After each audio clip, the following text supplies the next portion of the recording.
সুন্নাত নয় শুধু দাওয়াতের মেহমান, সুন্নাত নয় শুধু খাওয়া শেষ মধুপান, সুন্নাত নয় শুধু দাওয়াতের মেহমান, সুন্নাত নয় শুধু খাওয়া শেষ মধুপান।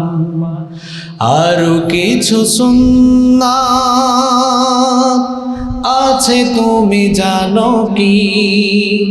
জানলেও জীবনে কখনো তা মানো কি? আরো কিছু সুন্নাত আছে তুমি জানো কি? জানলেও জীবনে কখনো তা মানো কি?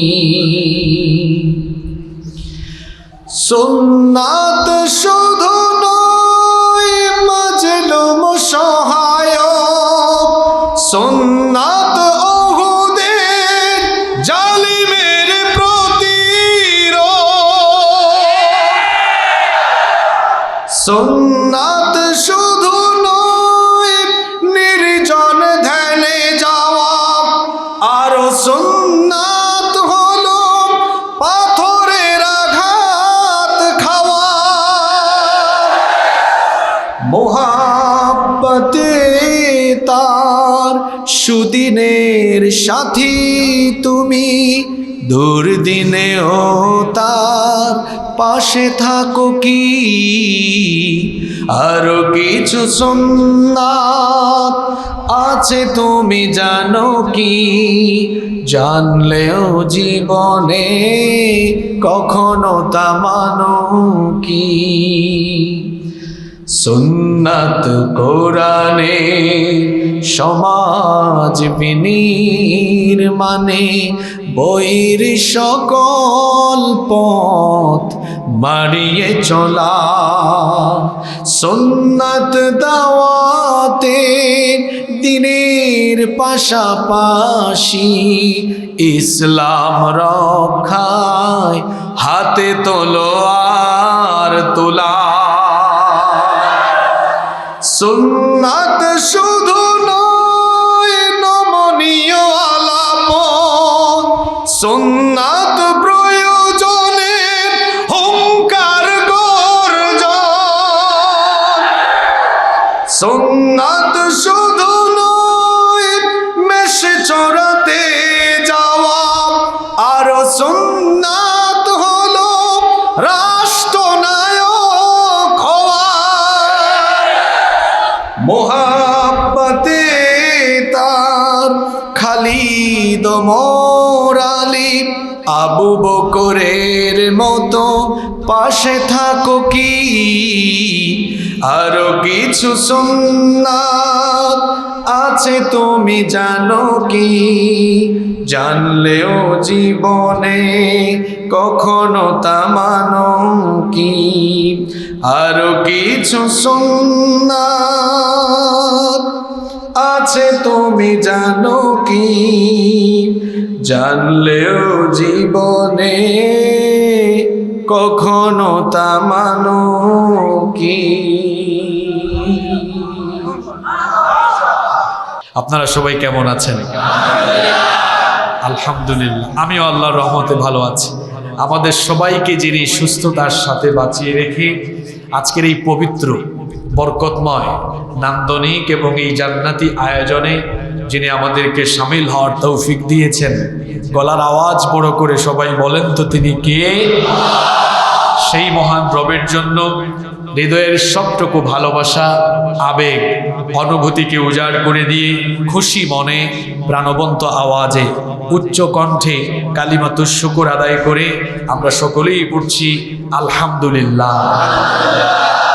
নতুন বাংলাদেশে, নতুন পরিবেশে, বাধা বিপত্তিহীন চিত্তে আমরা কোরআনে কারীমের জান্নাতে আয়োজন করতে পেরেছি, আসতে পেরেছি, সবটুকুন কৃতজ্ঞতা কার? কারণ অতীতে আমরা এমন এক সময় অতিক্রম করে এসেছি যেই সময়ে প্রতিটি এলাকায় মানুষগুলো ছিল অত্যন্ত মজলুম। গোটা বাংলাদেশ গোটা বাংলাদেশ ভারতীয় গোলামদের, ভারতীয় তাবেদারদের নির্যাতন নিপীড়নের জাতাকলে পিষ্ট হয়ে গোটা দেশটাই কারবালার ময়দানে পরিণত হয়ে গিয়েছে। এই ধরনের মাহফিল আয়োজন করা সমাজ কল্যাণ পরিষদ এবং পাঠাগার, নাম শুনলেই তো তাদের অটোমেটিকলি সমাজ কল্যাণ পরিষদ আর পাঠাগারের নাম শুনলেই তারা পাগল হয়ে যাওয়ার উপক্রম হয়ে যেত।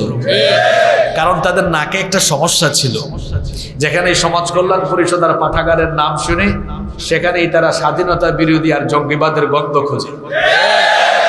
যারা মাহফিল অ্যারেঞ্জ করতেন, কমিটি, থানায় যাওয়া আসা করতে করতে জুতার তলা ক্ষয় হয়ে যেত। তারপরে আমাদের মতো কোরআনের দায়ীরা, খাদেমরা যখন আসতেন, ওই স্টেজের পেছনে পর্দার অন্তরালে কত সবক পড়ানো হতো। এটা বলবেন, এটা বলবেন না, এটা বলবেন, ওইটা বলবেন না। আবার উঠানোর পরেও শান্তি নাই, ওঠানোর পরেও শান্তি নাই। ওই শামীমের মতো গুন্ডা পান্ডা থাকলে তো মাহফিলই শেষ। এখান থেকে বেশি দূরে না, 10-11 কিলোমিটার দূরে মাত্র 2020 সালে আমার গাড়ি ভাঙচুর করে ফেলেছে। তার গুন্ডা বাহিনী শ্রোতাদের উপরে আক্রমণ করেছে। আয়োজক কমিটির বাড়িতে আক্রমণ করেছে। আমার বাড়ি সিলেটে, সেখানে একটা প্রবাদ আছে, বারে বন পুড়ে, অর্থাৎ যে বন বেশি বৃদ্ধি পায়, বড় হয়, সেটা তাড়াতাড়ি পুড়ে যায়। শামীমের মতো আরো যত গুন্ডা পান্ডা স্বৈরাচারদের ছত্রছায়ায় থেকে মানুষকে যারা জ্বালিয়ে পুড়িয়ে শেষ করে দিয়েছে, মানুষও তাদেরকে শেষ করে দিয়েছে। আশ্চর্যের ব্যাপার হলো, তারা মানুষের উপরে এত নির্যাতন করেছে। এদেশের মানুষ 15 বছর নির্যাতন সহ্য করে এদেশে থেকেছে। কেউ জেলে গিয়েছে, কেউ রিমান্ডে, কেউ বা ফাঁসির কাস্টে গিয়েছে, কেউ দেশ ছাড়ে নাই। কিন্তু তারা 15 ঘন্টাও বাংলাদেশে থাকতে পারে। আমরা 15 বছর ছিলাম, পালিয়ে যাইনি, তারা 15 ঘন্টাও থাকতে পারে নাই। কথায় কথায় তারা আমাদেরকে বলে আমরা পাকিস্তানি রাজাকার, অথচ আমাদের পাসপোর্ট চেক করলে পাকিস্তান ইমিগ্রেশন পুলিশের কোনো সিল সেখানে পাওয়া যাবে না। কিন্তু আমাদেরকে যারা পাকিস্তানি রাজাকার বলে, তাদের বেশিরভাগের পাসপোর্ট চেক করলে দেখবেন তাদের মামু বাড়ির সিল মারা আছে। কারণ তারা ভারতীয় রাজাকার সেজে, ভারতীয় তাবেদার হয়ে, ভারতের পা চাটা গোলাম হয়ে ভারতের এজেন্ডা এই দেশে বাস্তবায়ন করতে চেয়েছে। এজন্য মানুষও তাদেরকে তাদের মামু বাড়ি দিল্লিতে নির্বাসিত করেছে। এত হ্যাডাম থাকলে দেশে থাকতা। তিনি বলেছিলেন আমি পালিয়ে যাব না, অথচ হঠাৎ করে কাউকে না বলেই তিনি চলে গেলেন। আমি কারো নাম নিলাম না। আপনাদের এই কঠিন পরিণতি এমনি এমনি হয় নাই। সেই 2008 সাল থেকে অসংখ্য উলামা মাশায়েখদের চোখের পানি আপনারা ঝরিয়েছেন, অসংখ্য আলেমদের গায়ে আপনারা হাত দিয়েছেন, আলেমদেরকে আপনারা বেইজ্জত করেছেন। আপনারা ইসলামী আন্দোলনের শীর্ষ নেতৃবৃন্দকে, নিরপরাধ মানুষগুলোকে যুদ্ধাপরাধ, মানবতা বিরোধী মিথ্যা নাটক মঞ্চস্থ করে নির্মমভাবে তাদেরকে শহীদ করেছেন। আপনারা নির্মমভাবে শহীদ করেছেন কোরআনের পাখি আল্লামা দেলোয়ার হোসেন সাঈদ রাহিম। কি করেন নাই আপনারা? আপনারা আলেমদেরকে দড়ি দিয়া বেঁধে অপমান করে আদালতে উঠিয়েছেন। এজন্য ক্ষমতা যাওয়ার পরে, ক্ষমতা বড় স্বার্থপর জিনিস, যে পুলিশ সালাম দিত ওরাই আবার গরুর দড়ি দিয়া বাঁধা এখন আদালতে নিয়ে আসে। শুধু তাই নয়, এক দরবেশ তার সাথে নিয়ে আরেক সুফিকে যখন চলে যাচ্ছিল, তো দরবেশ তো তার হালত, তার সুরতকে চেঞ্জ করেছেন। এটা তার কারামত, এটা তার কারামত। পাশের জনকে নিয়ে যখন চলে যাচ্ছে, সুফি সাহেব বললেন আমার মতো সুফিকে নিচ্ছেন, দরবেশ বাবাকে নিবেন না। এটা আবার কোনটা? ওই চিনেন না, ওই যে সাফা চাট, কি জাতের নাফরমান। তারা আলেমদেরকে বলতো ধর্ম ব্যবসায়ী, অথচ তারা নিজেরাই ধর্মের নামে ব্যবসা করে করে ধর্মীয় সেন্টিমেন্ট, অনুভূতিতে, এই দেশের মানুষের ধর্মীয় অনুভূতিতে তারা সেন্টিমেন্ট বুঝে কথা বলে মানুষের থেকে সিম্পিতি নিয়ে আবার সেই সম্প্রদায়ের উপরে তারা নির্মম নির্যাতন চালিয়েছে। আর আরেকজন খুব গর্ব করে বলতো, আমি অমুককে তমুককে শায়েস্তা করেছি। তারপর তারে যখন ইন্ডিয়ার বর্ডার থেকে ধরেছে, আমার সিলেটে তাকে উত্তম মেহমানদারি করা হয়েছে। আমাদের সিলেটের মানুষ কিন্তু খুব অতিথি পরায়ণ, একদম ফাটাই ফেলছে, এত চমৎকার মেহমানদারি করেছে সেখানে। পরিণতি এরকমই হয়, যখন আপনি জুলুম করবেন, বাড়াবাড়ি করবেন। আল্লাহ তাআলা আমাদেরকে এই জুলুম থেকে নাজাত দিয়েছেন, আল্লাহর শুকরিয়া জানাচ্ছি আজ মুক্ত পরিবেশে, আলহামদুলিল্লাহ। শামীম গং এরা কোথায় আজকে? 4টা বছর আমাকে লাকসামে তারা আসতে দেয় নাই। লাকসামে হায়াত থাকলে আমরা আসবো, আমাদের ভাইরা আসবে, কিন্তু শামীম গংরা লাকসাম থেকে কোথায় যে গিয়েছে কেউ জানে না, কেউ জানে না। মামু বাড়ি গেছে নাকি? সম্মানিত উপস্থিতি, রাত তো গভীর হয়ে গেল, বেশি লম্বা কথা বলবো না। একটি আয়াত আজকে তিলাওয়াত করেছি, এখান থেকে আজকে বাস্তবিক কিছু কথা আপনাদের সামনে আমি তুলে ধরবার চেষ্টা করব ইনশাআল্লাহ। আল্লাহ যেন আমাদেরকে হেদায়েতের নিয়তে প্রত্যেকটি কথা শ্রবণ করার তৌফিক দান করেন, আমরা বলি আমিন। প্রিয় কুমিল্লাবাসী, আমি আপনাদের সামনে কোরআনে কারীমের 2 নম্বর সূরা সূরাতু আল বাকারাহ এর 124 নম্বর আয়াতে কারিমা তেলাওয়াত করেছি। এই একটি আয়াত থেকে আমরা আজকে আমলের নিয়তে কথা শুনবো, পড়ি ইনশাআল্লাহ। শয়তানের ওয়াসওয়াসা থেকে পানাহ চেয়ে পরম করুণাময় আল্লাহর নামে আমরা তিলাওয়াতের মাধ্যমে শুরু করব। সওয়াবের নিয়তে প্রত্যেকেই আমরা ঠোঁট নাড়াবার চেষ্টা করব, তেলাওয়াতের চেষ্টা করব। সবাই পারবো না ইনশাআল্লাহ? পড়েন আমার সাথে।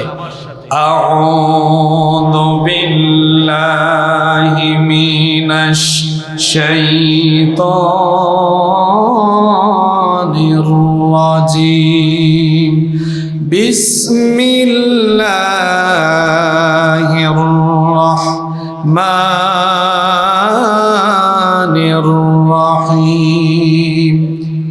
وَإِذِ ابْتَلَى إِبْرَاهِيمَ رَبُّهُ بِكَلِمَاتٍ فَأَتَمَّهُنَّ قَالَ إِنِّي جَاعِلُكَ لِلنَّاسِ إِمَامًا قَالَ وَمِنْ ذُرِّيَّتِي قال لا ينال عهد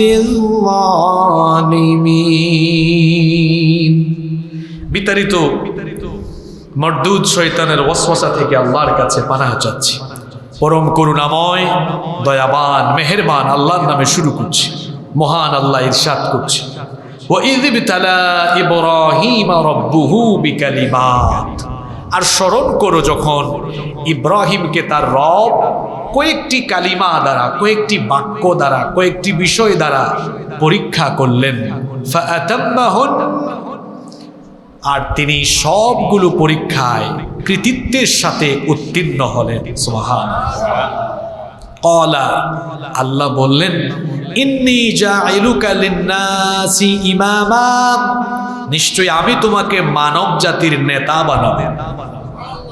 ক্বালা, ইব্রাহিম আলাইহিস সালাম বললেন, ওয়া মিন যুররিয়াতি, শুধু আমাকে না বরং আমার বংশধরকেও বানিয়ে দিও। ক্বালা, আল্লাহ বললেন, লা ইয়ানালু আহদিয যালিমিন, তোমার বংশধরদের মধ্যে কেউ যদি জালিম হয়, জালিমদের ব্যাপারে আমার এই ওয়াদা আমি পূরণ করব না। এই হচ্ছে আয়াতের সরল অনুবাদ। এখানে একজন পয়গাম্বরের কথা বলা হচ্ছে এই আয়াতে। সেই পয়গাম্বরের নাম হলো, সবাই আমরা জোরে বলতে পারবো না?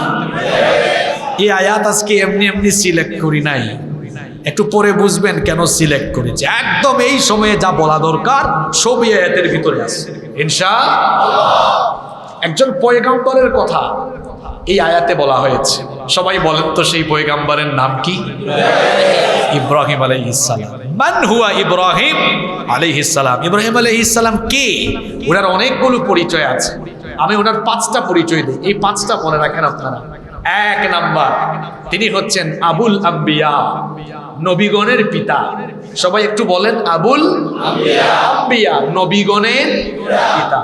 পৃথিবীর সকল মানুষের পিতা আবুল বাশার আদম আলাইহিস সালাম, তিনি মানব জাতির পিতা। সাইয়্যিদিনা ইব্রাহিম আলাইহিস সালাম তিনি হলেন আবুল আম্বিয়া, নবীগণের পিতা। কেন তাকে নবীগণের পিতা বলা হয়? কারণ হলো আদম আলাইহিস সালাম থেকে নিয়ে ইব্রাহিম আলাইহিস সালাম পর্যন্ত এখানে মাত্র 10-12 জন নবীর আগমন হয়েছে। আর ইব্রাহিম আলাইহিস সালামের পরে আমাদের নবী পর্যন্ত লক্ষাধিকের উপরে অসংখ্য নবী রাসূলের আগমন হয়েছে। আর সবাই ছিলেন নবী ইব্রাহিম আলাইহিস সালামের বংশধর। সুবহানাল্লাহ। তাহলে পৃথিবীর সবচেয়ে বেশি নবী এসেছেন যেই নবীর বংশে, ওই নবীর নাম কি? এই জন্য তাকে বলা হয় আবুল আম্বিয়া, তিনি নবীগণের পিতা। ইব্রাহিম আলাইহিস সালামের এক স্ত্রীর নাম হাজেরা, উনার ঘরে হয়েছেন ইসমাইল, আরেক ঘরে সারাহ, সারাহ এর ঘরে জন্ম নিয়েছেন ইসহাক, ইসহাকের ঘরে হয়েছেন ইয়াকুব, ইয়াকুব আলাইহিস সালামের উপাধি ছিল ইসরাইল, আল্লাহর বান্দা। আর উনার ঘরের 12 সন্তান, এদের মধ্যে একজন ইউসুফ আলাইহিস সালাম। এই 12 সন্তানের বংশধরকে বলা হয় বনু ইসরাইল। এখানে সারা এর ঘরে ইসহাক থেকে ইয়াকুব থেকে বনি ইসরাইলের শেষ নবী হচ্ছেন ঈসা আলাইহিস সালাম। তাহলে ইব্রাহিম আলাইহিস সালামের পরে ইসহাক আলাইহিস সালামের এই বংশে একদম ঈসা নবী পর্যন্ত সব নবী পৃথিবীর ছিলেন এই ধারার বনি ইসরাইলের নবী। সুবহানাল্লাহ। আর ওই যে আরেকটা শাখা হাজেরার ঘরে ইসমাইল আলাইহিস সালাম, এরপরে উনার পরে এই বংশে আর কোনো নবী নাই নাই নাই নাই নাই নাই। লাস্টে দিয়ে এখানে এসেছেন আখিরি নবী মুহাম্মদুর রাসূলুল্লাহ সাল্লাল্লাহু আলাইহি ওয়াসাল্লাম। আপনি এই শাখায় যান আর ওই শাখায় যান, দুই শাখার বংশ এসেছে ইব্রাহিম আলাইহিস সালাম থেকে, এজন্য তাকে বলা হয় আবুল। তাহলে আজকে মুখস্থ করে জানতো, যাতে কাল এই এলাকায় আলোচনা হলে যে কালকে কি নিয়ে আলোচনা হয়েছে যেন বলতে পারেন। ইব্রাহিম আলাইহিস সালামের প্রথম পরিচয়, তিনি হলেন নবীগণের, জোরে বলেন, এ পাশ থেকে আওয়াজ আসে না, নবীগণের। 2, তিনি হলেন মুসলিম মিল্লাতের পিতা, যেটাকে আমরা বাংলায় বলি জাতি। জাতির পিতা কে? 15 বছরের জাতা খায়া জুড়ে এখনো বলতে পারে না, এখনো অভ্যাস হয় নাই তো। এই মুক্ত পরিবেশে আজ মন খুলে বলেন জাতির পিতাকে। আমিও আজকে মন খুলে আয়াতটা বলি। আপনারা আবার ভাবিয়েন না যে হুজুর কি এতবার চুপ ছিল নাকি। কখনোই চুপ ছিলাম না, সব সময় বলেছি, কারণ মুমিনের লাইফ হলো ওয়ান টাইম। আল্লাহ তাআলা বলছেন মিল্লাত আবিকুম ইব্রাহিম,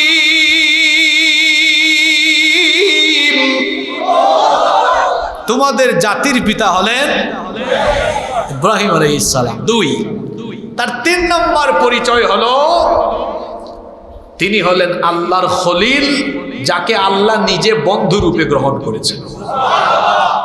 ওয়াত্তাখাযাল্লাহু ইব্রাহিমা খলিলা, আর আল্লাহ ইব্রাহিম আলাইহিস সালামকে খলিল হিসাবে গ্রহণ করেছেন। সুবহানাল্লাহ। মুসা নবীকে আমরা বলি কালিমুল্লাহ, আর ইব্রাহিম আলাইহিস সালামকে বলি ইব্রাহিমু খলিলুল্লাহ। ইব্রাহিম আলাইহিস সালামের 4 নম্বর পরিচয়, তিনি আল্লাহর আদেশে কাবাগরের যখন জায়গাটা নিশ্চিহ্ন হয়ে গিয়েছিল, আল্লাহ তখন ভিত দেখিয়ে দিয়ে তার মাধ্যমে আল্লাহ কাবা ঘরের সংস্কার কাজ সম্পন্ন করিয়েছেন। সুবহানাল্লাহ। ওই যে কোরআনে আছে ওয়াইদ বাওয়ানা লি ইব্রাহিমা মাকানাল বাইতি আল্লা তুশরিক বি শাইআ। 5 নম্বর পরিচয় হলো তিনি হলেন হজের মুয়াজ্জিন। সুবহানাল্লাহ পড়বেন না? তিনি হজের মুয়াজ্জিন। এটা সামনে আলোচনায় আসবে। আজকে ইব্রাহিম নবীর কয়টা পরিচয় বললাম? ওনার আরো পরিচয় কোরআনে আছে। বেশি খাইলে যেমন বদহজম হয়, বেশি বললে মনে রাখতে পারবেন না, অল্প করে বললাম। 1 নাম্বার নবীগণের, সবাই বলেন মুখস্থ করতে হবে, নবীগণের। 2 নাম্বার জাতির। 3 নাম্বার কার খলিল? ইব্রাহিমু। 4 নাম্বার কাবা ঘরের পুনর্নির্মাণকারী। 5 নাম্বার কিসের মুয়াজ্জিন? হজের মুয়াজ্জিন। এই 5টা পরিচয় যে পয়গাম্বরের দিলাম, ওই পয়গাম্বরের নাম কি? এই আয়াতে কোন পয়গাম্বরের কথা? বলা হচ্ছে সেই পয়গাম্বর স্মরণ করো যখন ইব্রাহিমকে তার রব, আমাদের রবকে আল্লাহ আমার রব, এই রবি আমার সব, আল্লাহ আমার রব, এই রবি আমার সব, দমে দমে তনু মনে তারি অনুভব, আল্লাহ আমার রব, এই রবি আমার সব, আমাদের রবকে স্মরণ করো যখন ইব্রাহিমকে তার রব কয়েকটি বিষয়ে পরীক্ষা করলেন। জোরে বলেন তো কি করলেন? জাতির পিতা এমনি এমনি হওয়া যায় না, মানুষের ট্যাক্সের পয়সা দিয়ে মূর্তি বানায়া হওয়া যায় না। এই মূর্তিগুলো বানানো হয়েছে কার পয়সায়? আমরা মূর্তির বিরুদ্ধে কথা বলেছি, আমাদেরকে হুমকি ধামকি দেওয়া হয়েছে, আমাদের ভাইদেরকে জেলে নেওয়া হয়েছে। পুচকা পুচকা ছোট্ট ছোট্ট ছাত্ররা 5 তারিখের আগে বললো হুজুর দাঁড়ান, কামটা আমরা কইরা দিই। আপনারা বহুত কষ্ট করেছেন, কোরআন হাদিস দিয়া পারেন নাই তো, আমরা আবার কামটা করি। ছাত্ররা এমন কাম করছে, গোটা দেশে এখন কোনো মূর্তি নাই। অথচ এই তরুণ প্রজন্মের মাথায় এই মূর্তি ঢুকিয়ে, আপনারা ভাস্কর্য মূর্তি ঢুকিয়ে আপনারা আদর্শ মাথার ভিতরে সেট করতে চেয়েছিলেন। আপনাদের আশা দূরে বালি হলো, এরা এগুলো ভেঙে চুরে চূর্ণ বিচূর্ণ করে দিয়েছে। জাতির পিতা এমনি এমনি হন নাই, অনেকগুলো বিষয়ে তার পরীক্ষা নিয়েছেন কে? মুফাসসিরিনে কেরাম আয়াতের ব্যাখ্যায় বলেছেন, তাফসীর ইবনে কাসীর সহ তাফসীরে তাবারী সহ সবগুলো তাফসীর ঘেটে দেখা যায়। মুফাসসিরগণ বলেছেন ইব্রাহিম আলাইহিস সালামের অনেক পরীক্ষা নেওয়া হয়েছে। কেউ বলেছেন 30টা, কেউ বলেছেন আরো বেশি, কেউ বলেছেন 10টা, 15টা, 20টা, অনেকগুলো পরীক্ষা আল্লাহ তার থেকে নিয়েছেন। উনার গোটা জীবনটাই ছিল পরীক্ষার জীবন। আল্লাহু আকবার। জাতির পিতা যদি পরীক্ষা দেন, জাতির পিতার সন্তানদেরকে কি পরীক্ষা দেওয়া লাগবে না? আপনাদের সামনে এখনো অনেক পরীক্ষা। আপনারা 5 তারিখে যে পরীক্ষা দিয়েছেন এটা টিউটোরিয়াল ক্লাস টেস্ট। আপনাদের সামনে এখনো প্রাক নির্বাচনী এরপরে ফাইনাল পরীক্ষা। 5 তারিখে এটা হয়েছে গণবিপ্লব। এদেশে অতি শীঘ্রই ইসলামপন্থীদের ঐক্যবদ্ধ হওয়ার মধ্য দিয়ে আরেকটি গণবিস্ফোরণের মাধ্যমে ইসলামী বিপ্লব হবে ইনশাআল্লাহ। ওই ইসলামী বিপ্লবের জন্য আপনাদেরকে আরো পরীক্ষা দেওয়া লাগবে। সেই পরীক্ষা দেওয়ার জন্য জাতির পিতার সন্তানরা কি প্রস্তুত আছে?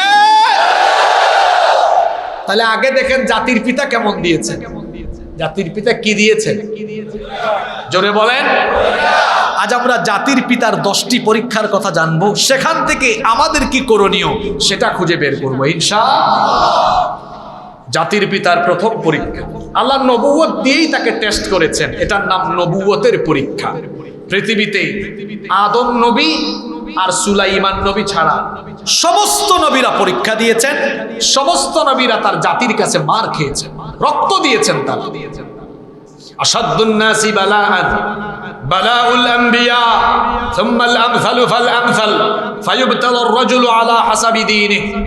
সবচেয়ে বেশি পরীক্ষা দিয়েছেন নবীগণ, আম্বিয়া আলাইহিমুস সালাম। এরপরে তাদেরকে অনুসরণের দিক থেকে যারা অগ্রবর্তী, তারা যার দিনদারিতা যেমন তার পরীক্ষার মাত্রাও তেমন, সবাই পরীক্ষা দিয়েছে। ইব্রাহিম আলাইহিস সালামকে আল্লাহ নবুয়ত দিয়ে টেস্ট করলেন। কোন বংশে আল্লাহ তাকে পাঠালেন? এমন এক জাতির মধ্যে আল্লাহ তাকে পাঠালেন, সেই জাতির লোকেরা ছিল মূর্তি পূজারী, তারা ছিল তারকা পূজারী। এমনকি ইব্রাহিম আলাইহিস সালামের যে পিতার ঘরে জন্ম হলো, সেই পিতা ছিলেন নিজে মূর্তির কারিগর। আবার তিনি ছিলেন বাবেলের শাসনকর্তা, মিস্টার নমরুদের অন্যতম মন্ত্রী, তার মিনিস্ট্রির মন্ত্রণালয়ের অন্যতম মন্ত্রী এবং প্রধান পুরোহিত, মূর্তির কারিগর। ইব্রাহিম আলাইহিস সালামকে আল্লাহ মূর্তির কারিগরের ঘরে একেবারে জন্ম দিলেন। এরপরে আল্লাহ তাকে নবুয়ত দিয়ে পরীক্ষা করলেন, দেখি এবার ইব্রাহিম নবুয়তের দাওয়াত, দ্বীনের দাওয়াত কি বাহিরে থেকে শুরু করে নাকি ঘর থেকে আরম্ভ করে? সমস্ত নবীরা নবুয়তের দাওয়াত আরম্ভ করেছেন ঘর থেকে, বাহির থেকে নয়। এজন্য ইসলামী আন্দোলনের প্রত্যেকটি কর্মীকে সিদ্ধান্ত নিতে হবে, এলাকায় গিয়ে দাওয়াতি কাজ করার আগে নিজের ঘরকে দিনের আলোয় আলোকিত করার জন্য নিজের ঘরে আগে দাওয়াত দিতে হবে। দাওয়াতের মানহাজ আপনাকে নবীদের কাছ থেকে শিখতে হবে। আল্লাহর নবীও প্রথম দাওয়াত দিয়েছেন তার বিবি খাদিজা রাদিয়াল্লাহু আনহাকে। এজন্য সর্বপ্রথম ঘরে দাওয়াত আরম্ভ করতে হয়। জাতির পিতা সর্বপ্রথম তার নিজের বাবার কাছে দাওয়াত পেশ করলেন। কোরআনে কারীমের 6 নম্বর সূরা সূরাতুল আনআমের 74 নম্বর আয়াতে এসেছে, ওয়া ইয ক্বালা ইব্রাহিমু লিআবিহি আযারা আতাত্তাখিযু আসনামান আলিহা ইন্নী আরাকা ওয়া কওমাকা ফি দালালিম মুবিন। আল্লাহ তাআলা বলছেন, আর স্মরণ করো যখন ইব্রাহিম তার পিতা আজরকে বললেন, আতাত্তাখিযু আসনামান আলিহা, আপনি কি এই মূর্তিগুলোকে উপাস্য হিসাবে, ইলাহ হিসাবে, মাবুদ হিসেবে গ্রহণ করবেন নাকি? ইব্রাহিম নবীর পিতা তখন বললেন, ইব্রাহিম আলাইহিস সালাম তার পিতাকে বললেন, যদি আপনি তাই করেন তো আপনি শুনে রাখেন, ইন্নী আরাকা ওয়া কওমাকা ফি দালালিম মুবিন, নিশ্চয়ই এই কাজ যদি আপনি চলমান রাখেন তো আমি আপনাকে বলছি আপনি এবং আপনার কওম সুস্পষ্ট গুমরাহির ভেতরে আছেন। পরীক্ষাকারে কয়ে দেখেন, নিজের মূর্তির কারিগর পিতাকে তিনি যখন দাওয়াত দিলেন, তার পিতা তার সাথে কেমন অমানবিক আচরণ করলেন। আল্লাহ তাআলা কোরআনে কারীমের 19 নম্বর সূরা সূরাতু মারইয়ামের 46 নম্বর আয়াতে তুলে দিয়েছেন। তার বাবা তখন তাকে জবাব দিলেন, ক্বালা আরাগিবুন আনতা আন আলিহাতি ইয়া ইব্রাহিম লাইন লাম তানতাহি লাআরজুমান্নাকা ওয়াহজুরনি মালিয়া। তিনি বললেন, আরাগিবুন আনতা আন আলিহাতি ইয়া ইব্রাহিম, হে ইব্রাহিম তুমি কি আমাদের এই মূর্তিগুলো থেকে মুখ ফিরিয়ে নিয়েছো? যদি তাই হয়, লা ইল্লাম তানতাহি, তুমি এখন নতুন করে যে দাওয়াত আরম্ভ করেছো এটা থেকে যদি বিরত না হও, লা আরজুমান্নাক, আমি নিজে তোমাকে প্রস্তরাঘাত করব। বাপ বলতেছেন, আমি তোমাকে পাথরের আঘাতে ক্ষতবিক্ষত করব। ইন্না লিল্লাহি ওয়া ইন্না ইলাইহি। শুধু তাই নয়, ওয়াহজুরনি মালিয়া, আমাকে ত্যাগ করে চলে যাও, আমি তোমাকে ত্যায্য পুত্র। দিনের দাওয়াত এই পথ ফুল বিছানা নয়, এটা রক্তমাখা কণ্ঠকাকীর্ণ পথ। এই পথে সর্বপ্রথম পরীক্ষা দিয়েছেন আল্লাহর নবীরা। আল্লাহু আকবার। পিতার কাছে দাওয়াত দিয়েছেন, পিতা বলেছেন ত্যায্য পুত্র করব, পাথরের আঘাতে তোমাকে ক্ষতবিক্ষত করব। এরপরে বাপের পরে যখন জাতির কাছে দাওয়াত দিয়েছেন, জাতির লোকেরা বলেছে আম আনতা মিনাল লাইবিন, হয় তুমি সত্য নিয়ে আসো, নইলে আমরা তোমাকে মনে করব তুমি কৌতুককারী। নাউযুবিল্লাহি মিন যালিক। আমাদের নবীর সাথেও তো কাফিররা একই রকম আচরণ করেছে। 40 বছর বয়স পর্যন্ত কেউ গালি দেয় নাই, বরং সবাই বলেছে আরবের মধ্যে সবচাইতে শ্রেষ্ঠতম এবং সুন্দর চরিত্রের ধারক বাহক হচ্ছেন মুহাম্মদ। আমরা বলি সাল্লাল্লাহু আলাইহি ওয়াসাল্লাম, তিনি আল আমিন। যখনই দাওয়াত আরম্ভ করলেন তখনই তারা বলল, কোরআনে কারীমে আল্লাহ বলেছেন, তাদের ভাষা উঠিয়ে দিয়েছেন। তারা বলল, ওয়াকালাল কাফিরুনা হাযা সাহিরুন কাযযাব, এটা মিথ্যাবাদী। নাউযুবিল্লাহ। আমার নবীকে বলল শাইর, কবি, মাজনুন, পাগল বলল, সাহির, জাদুকর বলল। এটা ছিল যুগে যুগে দিন বিরোধীদের একটা বৈশিষ্ট্য। দিনের দাওয়াত আরম্ভ করলে দিনের দাঈদেরকে গালিগালাজ করা, এটা কাফিরদের একটা নিয়মিত অন্যতম চারিত্রিক স্বভাব। জোরে বলেন তো কি দেওয়া? গালি দেওয়া। কি দেওয়া? এটা কাফিরদের কমন স্বভাব। কি স্বভাব? 1500 বছর আগে কুরআনওয়ালাদেরকে গালি দেওয়া হয়েছিল পাগল, জাদুকর, কবি, গণক। আর 1500 বছর পরে এসে কুরআন বিরোধীদের খাসলত তারা ধরে রেখেছে, ভার্সন শুধু আপডেট করেছে। ভার্সন শুধু এখন তারা গালি বের করেছে। যারা কোরআনের পথে চলে এরা হলো জঙ্গি, স্বাধীনতা বিরোধী, যুদ্ধাপরাধী। গালি ঠিকই আছে, ভার্সন শুধু। আইফোন প্রতি বছর তার মডেল চেঞ্জ করে, ভার্সন চেঞ্জ করে, 11, 12, 13, 14, 15, 16, কিন্তু নাম কি থাকে? নাম কি থাকে? কাফিরদের স্বভাব হলো তারা দ্বীনের পথের লোকদেরকে গালিগালাজ করে একটা ট্যাগ লাগিয়ে দেওয়ার চেষ্টা করে। দেখেন নাই, যারাই মানুষকে কোরআন শোনাতেন। যাদের কথা শোনার জন্য মানুষ আসতো, কোরআন বিরোধীরা, দিন বিরোধীরা, তাদের প্রত্যেকের গায়ে গায়ে ট্যাগ লাগিয়ে দিয়েছে। ট্যাগ লাগিয়েছে কেন? যাতে করে আলেমদেরকে জনবিচ্ছিন্ন করে রাখা যায়। কিন্তু কি নসিব তাদের, এদেশের আলেমদেরকে জনগণ থেকে বিচ্ছিন্ন করতে গিয়ে আজ তারা নিজেরাই জনবিচ্ছিন্ন হয়ে তাদের মামু বাড়ি দিল্লিতে পালিয়ে গিয়েছে। তারা নাই, তারাই এখন জনবিচ্ছিন্ন। তারা কি সম্পৃক্ত না বিচ্ছিন্ন? এই শাস্তি এসেছে কার কাছ থেকে? তাহলে ইব্রাহিম আলাইহিস সালামের 1 নম্বর পরীক্ষা, নবুয়তের পরীক্ষা দিয়েছে। তার পিতা এবং তার জাতির লোকদের বিরোধিতা সত্ত্বেও দাওয়াত দিলেন। তিনি অবিচল থেকেছেন, তিনি পেরেশান হন নাই, ধৈর্য ধরেছেন। এই পরীক্ষায় তিনি কৃতকার্য হলেন। সুবহানাল্লাহ। দ্বিতীয় পরীক্ষা আসলো বুদ্ধিবৃত্তিক পরীক্ষা। বুদ্ধিবৃত্তিক, যেটাকে আমরা বলি মনস্তাত্ত্বিক পরীক্ষা। তার জাতির লোকদের কাছে তিনি যখন দাওয়াত দিলেন, দাওয়াত যখন কবুল করে নাই, দ্বিতীয় পর্যায়ে তার জাতির লোকদের সাথে তিনি মনস্তাত্ত্বিক পরীক্ষায় অবতীর্ণ হয়ে গেলেন। তিনি দেখলেন এই জাতির লোকদেরকে আমি দাওয়াত দেই, তারা আমার কথা শোনে না, মূর্তি পূজা, তারকা পূজা ছাড়ে না। এমন কোনো ঘটনা ঘটানো দরকার যাতে করে গোটা জাতির হুঁশ ফিরে আসে, তাদের মাথার টনক যেন ধরে উঠে। সিদ্ধান্ত নিলেন যে মূর্তির পূজা তারা করে, এই মূর্তিগুলোকে কেন্দ্র করে এমন ঘটনা ঘটায়া ছাড়বো যাতে করে সবার হুঁশ ফিরে আসে। ইব্রাহিম আলাইহিস সালামের জাতির লোকেরা বছরে একদিন শহরের বাহিরে তারা উৎসবে যেত। ইব্রাহিম আলাইহিস সালাম গেলেন না, ওরা চলে গেল। আর ইব্রাহিম আলাইহিস সালাম মূর্তিশালায় ঢুকলেন। মূর্তিশালায় প্রবেশ করার পরে তিনি এবার দেখলেন মূর্তিশালার ভেতরে বড় বড় বিশাল সাইজের মূর্তি দেখা যায়। সেখানে ঢুকলেন, ঢোকার পরে দেখলেন এদের সামনে অনেক ধরনের খাবার দাবার আছে।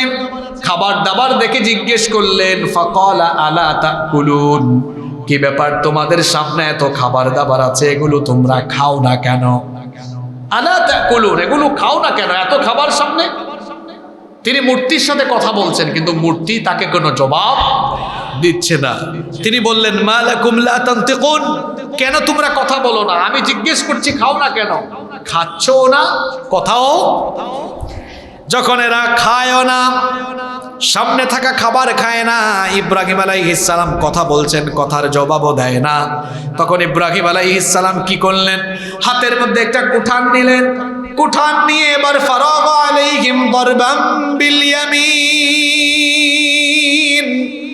ডান হাতে কুঠার নিয়ে এবার প্রত্যেকটার মধ্যে আঘাত করা আরম্ভ করলেন।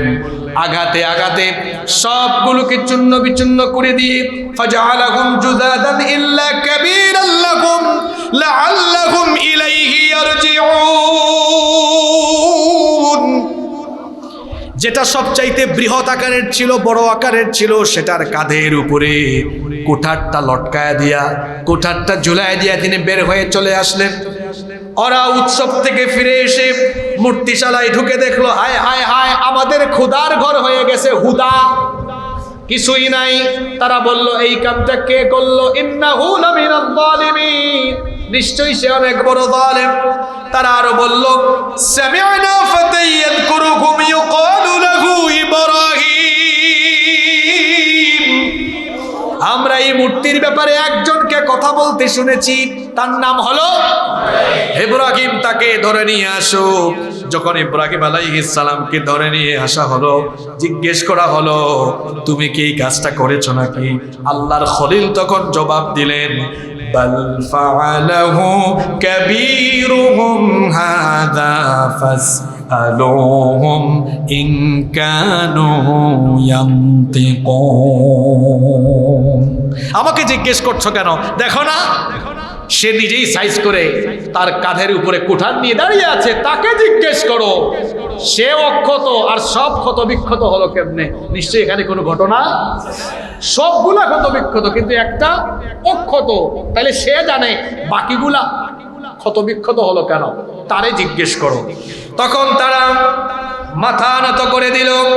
ثم نكسوا على رؤوسهم لقد علمت ما هؤلاء ينطقون মাথা নত করে দিয়ে তারা বলল, ইব্রাহিম তুমি ভালো করেই জানো এই মূর্তিগুলো কথা বলতে পারে। একটু আগে কি বলছিলাম মনে আছে, আমি এমন ঘটনা ঘটাবো যাতে গোটা জাতির হুঁশ, এতদিনে হুঁশ ফিরে আসছে, তুমি ভালো করেই জানো এরা কথা বলতে। ইব্রাহিম আলাইহিস সালাম বলেন, যেটা কথা বলতে পারে না সে তোমরা তার কাছে কিছু চাইলে ফরিয়াদের জবাব দিবে কেমনে? আর সবচাইতে বড় কথা হলো, যে নিজেকেই সেভ করতে পারে না সে তোমাদেরকে সেভ করবে কেমনে? এটা ছিল তার বুদ্ধিবৃত্তিক পরীক্ষা জাতির সাথে।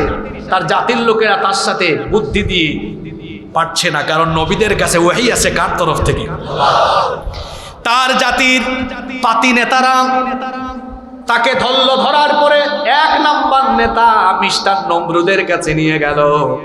নমরুদের সাথে কি কথোপকথন হলো কোরআনে কারীমের সূরা বাকারার 258 নম্বর আয়াতে আল্লাহ তুলে দিয়েছেন। নমরুদ বলল, আমার নির্বাচনী এলাকায় তুমি আবার কার দাওয়াত দাও? কোন রবের দাওয়াত দাও? ইব্রাহিম নবী তখন বললেন, ইদ ক্বালা ইব্রাহিম রাব্বিয়াল্লাযী ইউহয়ী ওয়া ইউমীত। রব হলেন তিনি জীবন দান করেন যিনি, এবং মৃত্যু দান করেন।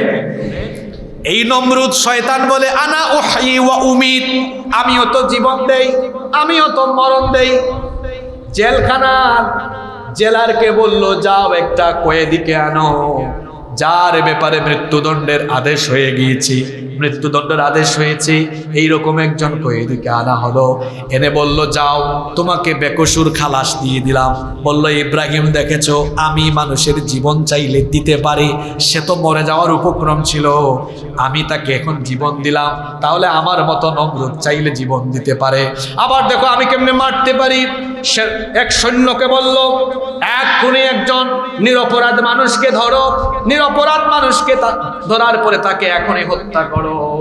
হত্যা করার পরে বলল, দেখো ইব্রাহিম আমি চাইলে মরণ দিতে। ইব্রাহিম আলাইহিস সালাম তিনি চিন্তা করলেন, এই শয়তানকে আজকে তার গোটা সভাসদের সামনে উচিত শিক্ষা দেওয়া দরকার। ইব্রাহিম আলাইহিস সালাম তখন বললেন, ঠিক আছে এবার শোন নমরুদ। قال إبراهيم فإن الله يأتي بالشمس من المشرق فأت بها من المغرب। ইব্রাহিম আলাইহিস সালাম বললেন, আমার আল্লাহ প্রত্যেক দিন পূর্ব দিগন্ত থেকে সূর্য উঠায়া পশ্চিম দিগন্তে নিয়ে অস্তমিত করে দেন। তুই যদি পারস তাহলে তুই এখন সূর্যকে পশ্চিম দিকে একটু উঠায়া দেখা। তার বাপ পারবে? কথা বলছেন না কেন? কেউ পারবে? ফাবুহিতাল্লাযী কাফার, মাথা হেট হয়ে গেল, মাথা নিচু হয়ে গেল। যখন নমরুদ দেখলো আমার মান সম্মান শেষ, বুদ্ধিবৃত্তিক পরীক্ষায়, মনস্তাত্ত্বিক পরীক্ষায় ইব্রাহিম খলিলুল্লাহ পাশ করে ফেলেছেন, রেগে মেগে ফুঁসে উঠলো। তারপরে সে বলল, আসলে পৃথিবীর সকল নমরুদের খাসলত একটা, এদের রাগ উঠলেই বলে মানুষ মারো। আমার দেশে যে নমরুদ 5 তারিখে গেল, এই নমরুদ প্রশাসনকে গুন্ডা বাহিনীতে পরিণত করে তার মতের বিরোধী মানুষদেরকে বলতো, প্রশাসনকে বলতো, একদম গুলি করে ঝাঁঝরা করে মেরেছে। সব নমরুদের খাসলত এগুলো ফাঁস হয়েছে। যখন 3 বাহিনীকে ডেকে নিয়েছে, 3 বাহিনী যখন বললো আপনার সময় নাই, 45 মিনিট ভাগেন, প্রয়োজনে হাজার হাজার লাশ ফেলে। সব নমরুদের খাসলত। কথা বলছেন না কেন আপনার? নমরুদ তখন বলল, হাররিকুহু ওয়ানসুরু আলিহাতাকুম ইন কুনতুম ফাইলিন। অগ্নিকুণ্ড জ্বালাও। ইব্রাহিম নবীর 3 নাম্বার পরীক্ষা। এবার তিনি দিবেন আগুনের পরীক্ষা। জোরে বলেন কিসের পরীক্ষা? জাতির পিতার সন্তানরা আপনাদের সামনেও আগুনের চাইতে আরো ভয়ঙ্কর পরীক্ষা সামনে আছে। ভাবিয়েন না স্বাধীন হয়ে গিয়েছেন একেবারে। দেখেন না এখনো জায়গায় জায়গায় কেমন লোক সেট করা হয়। এ দেশটাকে পরিবর্তনের জন্য আপনাদেরকে আরো পরীক্ষা দেওয়া লাগবে। ভয় পাবেন না প্রস্তুত থাকবেন? জাতির পিতার সামনে আবার কিসের পরীক্ষা? আগুনের পরীক্ষা। নমরুদের আদেশে বিশাল আয়তনের এলাকা জুড়ে আগুনের কুণ্ডলি জ্বালানো হলো। বিশাল আয়তনের আগুন একটা চরকির মধ্যে ইব্রাহিম আলাইহিস সালামকে সেখানে চরকির মধ্যে সেট করা হলো, যাতে আগুনের মধ্যে তাকে নিক্ষিপ্ত করা যায়। সবকিছু প্রস্তুত। ফেরেশতা এসে বললেন, ওগো আল্লাহর খালিল ইব্রাহিম, নমরুদ তো তার অগ্নিকুণ্ডে আপনাকে নিক্ষেপ করার যাবতীয় বন্দোবস্ত করে রেখেছে। আপনি বলেন আমার গায়ে আল্লাহ এত শক্তি দিয়েছেন, আমি যদি চাই নমরুদের অগ্নিকুণ্ডকে নির্বাপিত করে দিয়ে তার আগুনকে আমি সাগরের মধ্যে নিক্ষেপ করে দিতে পারবো। ইব্রাহিম আলাইহিস সালাম তখন বললেন, তোমার মতো ফেরেশতার সাহায্য আমার দরকার নাই। হাসবুনাল্লাহু ওয়া নি'মাল ওয়াকিল। আল্লাহু আকবার। আমার জন্য যথেষ্ট কে? আল্লাহ তাআলা দেখলেন ইব্রাহিম আলাইহিস সালাম পরীক্ষায় অবতীর্ণ হয়ে আল্লাহর উপরে তার তাওয়াক্কুল আছে না নাই? ইব্রাহিম নবী বললেন, ফেরেশতা তুমি চলে যাও, আমার আল্লাহ যদি চান আমি আগুনের মধ্যে ঝাঁপ দিব। আমার আল্লাহ যদি এতে খুশি হন, আল্লাহর খলিল ইব্রাহিম একবার দুইবার না, আল্লাহ যতবার চাইবেন ইব্রাহিম ততবার আগুনে ঝাঁপ দিতে রাজি আছে। ইব্রাহিম আলাইহিস সালাম যখন নিজেকে আগুনে সঁপে দেওয়ার পরীক্ষায় পাশ করার উপক্রম, আল্লাহ তখন আগুনকে আদেশ করলেন। বলেন তো আগুনের মালিক যিনি তিনি কি? যারা কথা বলে না হেরা মনে মনে ভাবতেছে হুজুর আগুনের মালিক আমরা, সুইচ না দিলে কি ধরবে আগুন? আমরাই তো জ্বালাই। আগুনের মালিক কে? সেই আল্লাহ এবার আগুনকে বললেন, ইয়া নারু কুনি বারদাম ওয়া সালামান আলা ইব্রাহিম। হে আগুন, তুমি আমার খলিল ইব্রাহিমের জন্য, তোমাকে বানিয়েছি, তোমার স্বভাব হলো জ্বালিয়ে দেওয়া, পুড়িয়ে দেওয়া, ভস্ম করে দেওয়ার স্বভাব তোমার, কিন্তু আজ তোমার স্বভাবের বিপরীত কাজটা তুমি করবে। তুমি আজ আমার খলিল ইব্রাহিমের জন্য শান্তিদায়ক, আরামদায়ক হয়ে যাও। সুবহানাল্লাহ। নমরুদ ইব্রাহিম আলাইহিস সালামকে আগুনের কুণ্ডলিতে ফেলে দিয়ে সেবার তার সাথীদেরকে নিয়ে আনন্দ করছে, ফুর্তি করছে। আমার দুশ্মন, আমার শত্রু ইব্রাহিম শেষ। কিছুক্ষণ পরে একজন কয় লিডার, অবস্থা কিন্তু উল্টা। তখন নমরুদ বলে, কিরে কি হইছে? কয় ইব্রাহিমকে আমরা ফেললাম আগুনের কুণ্ডলিতে, কিন্তু ওই তো দেখা যায় আগুন তাকে পুড়াচ্ছে না, বরং আগুন তার জন্য ফুল বাগান হয়ে গিয়েছে। ইমানের পরীক্ষায় অবতীর্ণ হওয়ার পরে যদি জালেমরা আঘাতে আঘাতে আপনার শরীরকে ক্ষতবিক্ষত টুকরা টুকরাও করে ফেলে, এমনকি আপনাকে যদি নির্মমভাবে শহীদ করে, নবীজি তো বলেছেন পিঁপড়ার কামড়ে যেমন হালকা ব্যথা হয়, হালকা ব্যথা নিয়ে আল্লাহর এই শহীদ আল্লাহর জান্নাতে ঢুকে যাবে। সুবহানাল্লাহ। সুতরাং ভয় পেলে চলবে না। ইব্রাহিম নবী আগুনের পরীক্ষা দিয়েছেন, আমাদের সামনেও আগুনের স্ফুলিঙ্গের পরীক্ষা আসতে পারে। যদি সাগরের উত্তাল তরঙ্গমালা পাড়ি দিয়েও আমাদেরকে আল্লাহর জমিনে আল্লাহর দ্বীন বাস্তবায়ন করতে হয়, আমরা আল্লাহর কালেমার ঝান্ডাকে উড্ডীয়ন করার জন্য সকল পরীক্ষায় অবতীর্ণ হয়ে প্রয়োজনে শাহাদাতের নাজরানা প্রস্তুত দিতে, আমরা শাহাদাতের নাজরানা দিতে প্রস্তুত থাকবো। কারা কারা রাজি? দু হাত তুলে আল্লাহকে দেখো।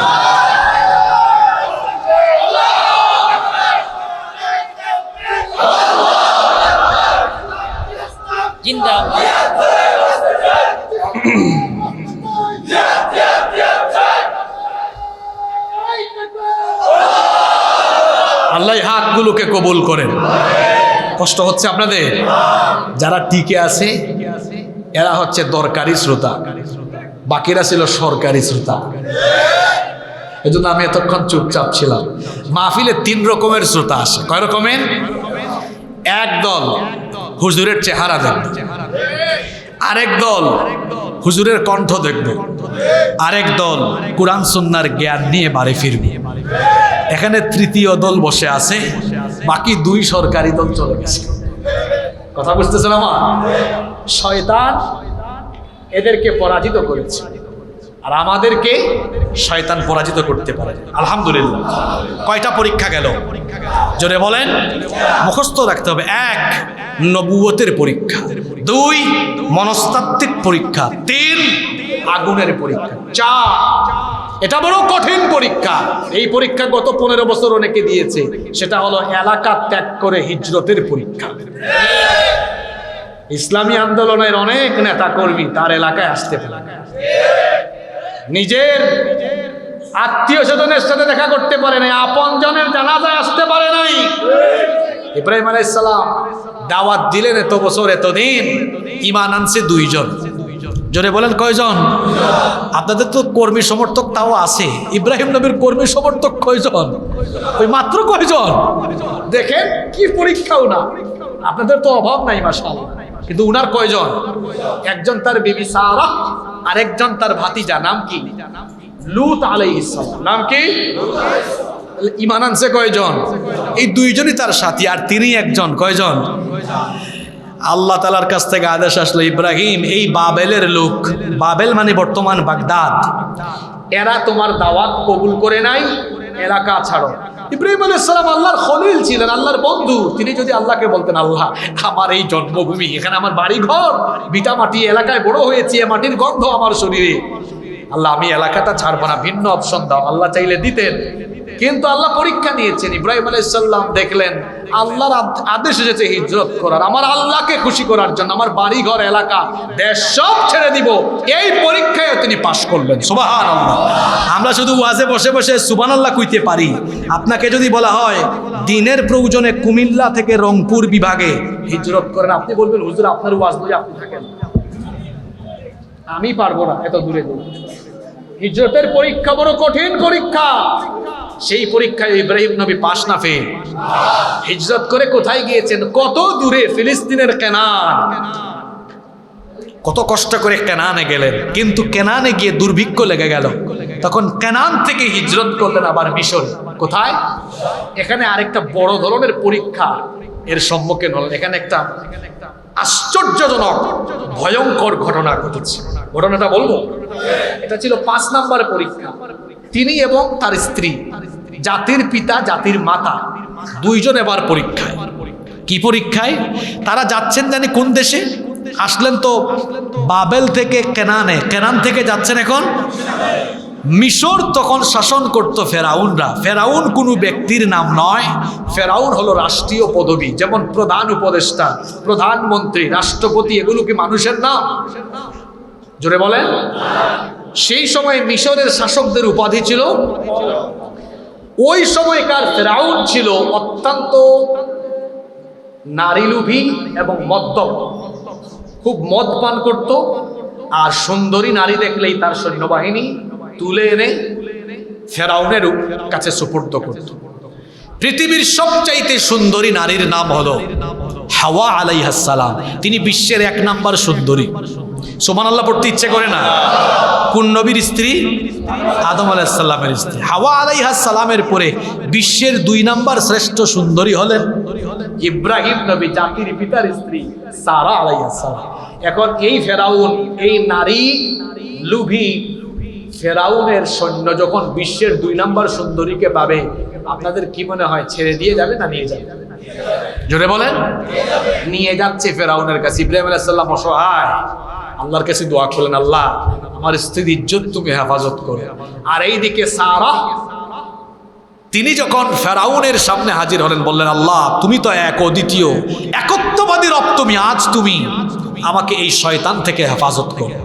এখন এই মদ্যপ ফেরাউন যখন সারার দিকে এগিয়ে যাচ্ছে, সারার দোয়া আল্লাহ কবুল করলেন, আর ফেরাউনের হাত পাকে আল্লাহ অবশ বানিয়ে দিলেন। সারা দেখলেন এই শয়তান মারা যাবে, তিনি বলেন, আল্লাহ এরে মারিও না, কারণ এ যদি মারা যায় বাহিরে খবর ছড়িয়ে যাবে আমি তার খুনি, আমি আরো কঠিন বিপদে পড়বো খুনি হিসাবে। তখন সারা এর দোয়া আল্লাহ আবার কবুল করলেন, তাকে আবার ঠিক করে দিলেন। কিন্তু শয়তানদের খাসলত হলো যেই লাউ সেই। সারা করলেন মাফ, ওই যে সাপ ধরে মাফ করে সাপ ছাড়লে পরে সাপ কি আপনাকে আদর করবে না দংশন করবে? জি, সারা ছেড়ে দিলেন, আবার সে আগালো সারা বলেন আল্লাহ এরা ধরো, এ তো আবার আগাচ্ছে। আল্লাহ তারা আবার অবশ করে দিল। এখান থেকে একটা শিক্ষা নেন, যারা চূড়ান্ত টাইপসের শয়তান এদেরকে ক্ষমা করতে নেই। অনেকে ক্ষমার কথা বলে, হ্যাঁ রাসূল মক্কা বিজয়ের দিন সবাইকে মাফ করে দিয়েছেন, কিন্তু 13-14 জনকে মাফ করেন। ওই 13-14 জন সাপের মতো, সাপ যেমন ধরে ছেড়ে দিলে ফিরে এসে ছোবল মারবে। এই বাংলাদেশে যারা আলেমদের রক্ত ঝরিয়েছে, ইসলামী আন্দোলনের নেতা কর্মীদের রক্ত ঝরিয়েছে, ভারতের গোলাম হয়ে কাজ করেছে, এদেরকে ক্ষমা করলে পরিণতি তাই হবে। সাপ ধরে দিলে, সাপ ধরে সাপ ছাড়লে যেমন সাপের ছোবল খাওয়া লাগে, এদেরকেও ক্ষমা করে দিলে সেরকম ছোবল খাওয়া লাগে। বুঝলে বুঝভাতা, না বুঝলে তেজভাতা। কেমনে বুঝাইতাম আপনাকে? দ্বিতীয়বার আবার সে ঠিক হলো, যেই লাউ সেই সারা বললেন আল্লাহ তাআলা আবার ধরো। তৃতীয়বার সে যখন হাত পা অবশ হলো, বললো এ নারী তুমি এবার আবার দোয়া করো, আমি যদি এবার ঠিক হই আর তোমার দিকে আগাবো না। সে যখন ঠিক হলো, তার প্রহরীদেরকে বললো এই নারীকে যেখান থেকে এনেছো সেখানেই রেখে আসো, এটা বড় ডেঞ্জারাস। আল্লাহু আকবার। আবার বললো দাঁড়াও, এই মহিলা কোথাকার তাকে জিজ্ঞেস করো। তিনি পরিচয় দিলেন, বললেন কেন এসেছো? আমি তো দুর্ভিক্ষে পড়েছি, অভাবী। ফেরাউন বলল আমার ধনভাণ্ডারে যাও, কিছু উপহার হাদিয়া উপঢৌকন তাদেরকে দিয়ে দাও। পরীক্ষায়ও পাস, উপঢৌকনও পেয়ে গেল। সুবহানাল্লাহ। বললেন হুজুর এখানে পরীক্ষা কোথায়?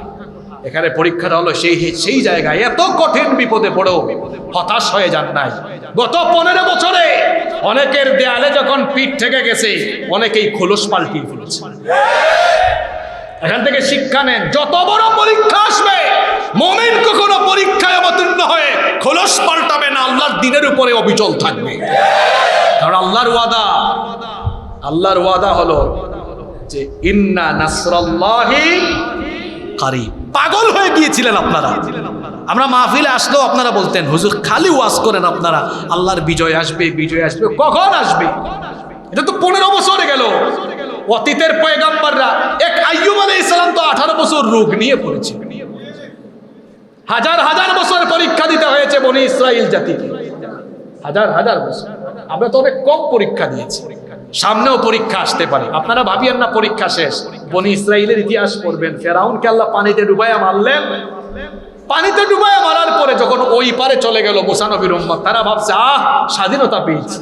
কিন্তু আপনারা যারা এখানে আলেম ওলামারাও বসে আছেন, যারা ইতিহাস জানেন, কোরআন পড়েছেন, আপনারা জানেন স্বাধীনতা কিন্তু পায় নাই। এরপরে আল্লাহর হুকুম স্বাধীনতা পেয়ে যখন আবার অমান্য করেছে, আল্লাহ বলেছিলেন ইয়া কওমি দুখুলুল আরদাল মুকাদ্দাসাতাল্লাতী কাতাবাল্লাহু লাকুম, ওই পবিত্র ভূমিতে জিহাদ করে গিয়ে তারা যায় নাই। শাস্তি হিসাবে আরো 40 বছর তিহ ময়দানে বন্দী ছিল। পরীক্ষা শেষ হয় না। এই যে ময়দানকে আল্লাহ উর্বর করে দিয়েছেন কেন জানেন? যাতে অলসতা কাটিয়ে ঘরে ঘরে ঢুকে মানুষকে কোরআন বোঝাতে পারেন, এটি বিপ্লবের জন্য যেন কাজ করতে পারেন। এখন যদি আবার অলস হয়ে যান, এই সুযোগে ইসলাম বিরোধীরা স্বপ্নের দিনগুলোতে আবারও মাথা চাড়া দিয়ে উঠতে পারে, সেই সুযোগ আর দেওয়া যাবে না। এজন্য আমাদেরকে সচেতন থাকতে হবে। আল্লাহ তৌফিক দান করেন। কষ্ট হচ্ছে নাকি আপনাদের? পরীক্ষা গেল কয়টা? বাকি পরীক্ষাগুলো আরো ভয়ঙ্কর। 5টা পরীক্ষা গেল। আপনারা আর 20 মিনিট থাকতে পারবেন তো?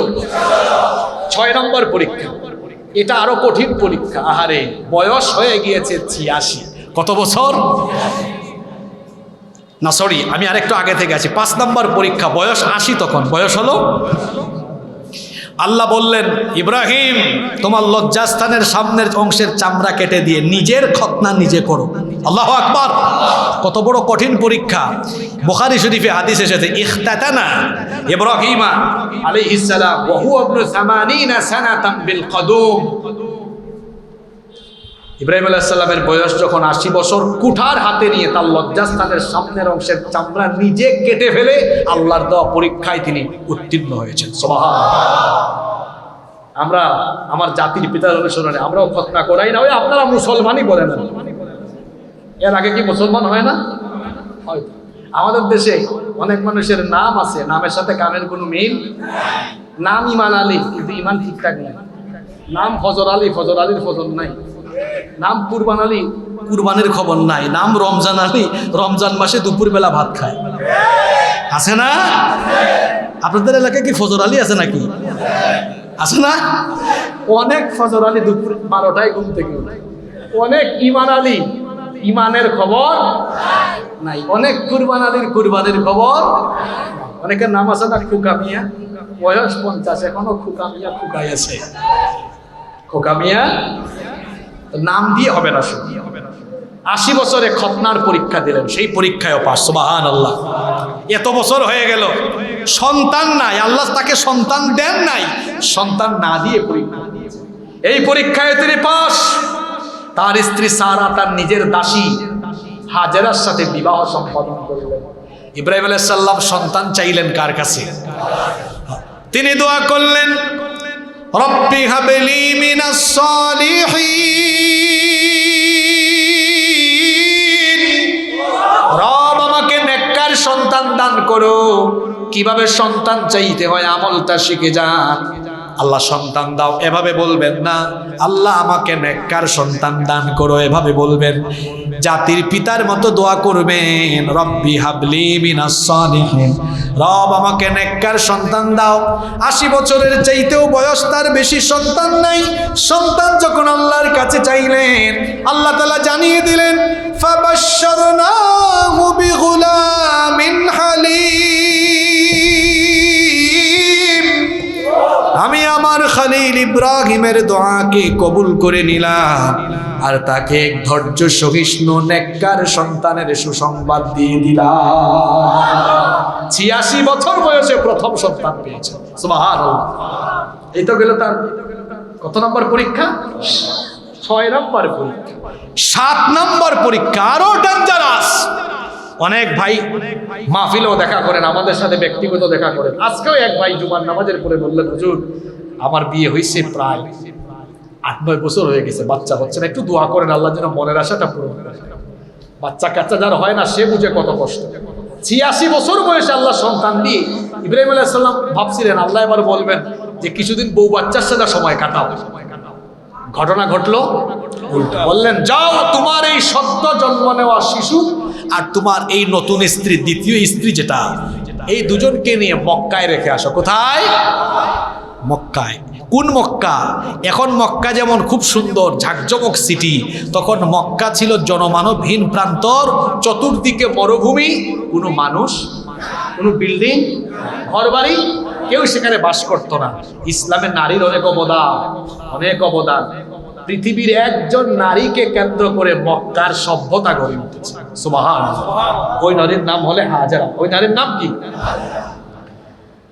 ইব্রাহিম আলাইহিস সালাম জাতির পিতা, কি পরীক্ষা দিলেন। আল্লাহ বললেন, একবারও বললেন না আল্লাহ তুমি এটা কি জাতের আল্লাহ, সন্তান দিয়েই বলতেছো রেখে আসতে, ওটা বলেন নাই। চুপচাপ তার স্ত্রী আর সন্তানকে নিয়ে চলে গেলেন মক্কায়। সেই ফাঁকা উপত্যকায় যখন বউ আর সন্তান রেখে চলে আসতেছেন, তার বিবি তখন বললেন, কি ব্যাপার স্বামী আমার, আমার পক্ষ থেকে কি কোনো বেয়াদবি হয়ে গেল নাকি, কোনো অপরাধ করলাম নাকি, কেন আমাকে আর আমার সন্তানকে জনমানবহীন এই খোলা ময়দানে এখানে কেন রেখে যাচ্ছেন? কোনো অপরাধ হলে বলেন, আমি সংশোধন হয়ে যাব, কেন আমাদেরকে রেখে চলে যাচ্ছেন? জাতির পিতা 86 বছরে সন্তান পেলেন, সেই সন্তানকে আর স্ত্রীকে তিনি নির্বাসনে রেখে যাচ্ছেন। জবান দিয়ে কোনো কথা বের হচ্ছে না, এতটা তিনি পেরেশান হয়ে গেলেন। শুধুমাত্র স্ত্রীর কথার জবাবে আকাশের দিকে আঙ্গুল একটু উঁচু করে দেখালেন। তিনি বুঝতে পারলেন। তিনি তখন বললেন, প্রিয়তম স্বামী আমার, ওই আল্লাহর হুকুম মতো যদি আমাকে আর আমার শিশুকে এখানে রেখে যান, সে আল্লাহর উপরে আমার ঈমান এমন আছে, আমি বিশ্বাস করি সে আল্লাহ আমার আর আমার সন্তানের হেফাজত করবে। ইব্রাহিম আলাইহিস সালাম চলে যাচ্ছেন, কিন্তু নিজের বউ আর বাচ্চা তো দিলের মধ্যে টান আছে। মনে মনে ভাবলেন, আহারে এখানে একজন মানুষও নাই, পানির কোনো কুয়া নাই, এখানে পানি নাই, খাবার নাই, দোকানপাট নাই, কিচ্ছু নাই, মানুষও নাই যে তাদেরকে খাওয়াবে। আমার বউ বাচ্চার কি যে হয় আমি তো জানি না। ইব্রাহিম আলাইহিস সালাম যাওয়ার সময় তখন আল্লাহর কাছে 3টা জিনিস চাইলেন। জোরে বলেন, কয়টা জিনিস চাইলেন?